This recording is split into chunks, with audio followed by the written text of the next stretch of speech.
is that we will use rods, like Mike McGeehee's rods, but the rods here aren't going to be the collectors, they're the absorbers.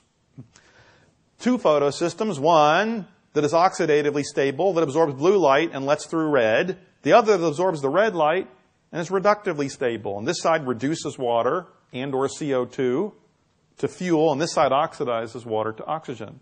Separated by a membrane that passes protons, but rolled out in sheets, unlike the one in a cell. This looks just like a fuel cell membrane electrode assembly, except run backwards in the same way that a solar cell is the backwards version of an LED. Right? Now this looks crazy. Why do we want rods? Because rods have this radial advantage. In a regular solar cell, when you absorb light, say in silicon, 200 microns deep, it has to be really pure and therefore really expensive to get the carriers to make it all the 200 microns back to the interface to know left from right and then go into the solid and make electricity. No one's found a way around that yet, except what happens if you make a high aspect ratio rod? It can be 200 microns long to absorb the light, and only a micron is needed to move the carriers sideways to collect them.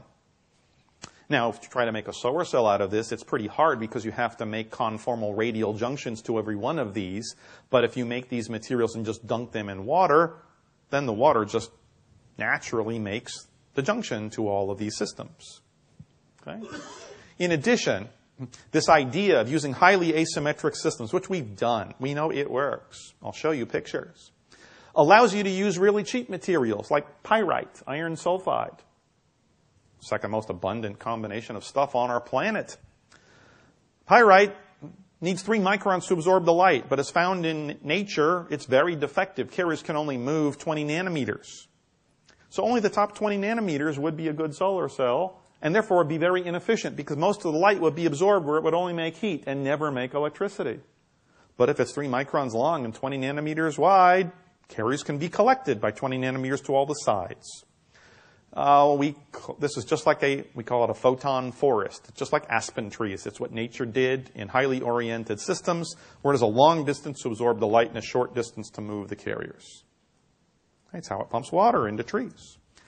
Grass does exactly this, but it's not all oriented directly straight up. In fact, maybe grass is better than aspen trees because then you get light absorbed at all times of the day.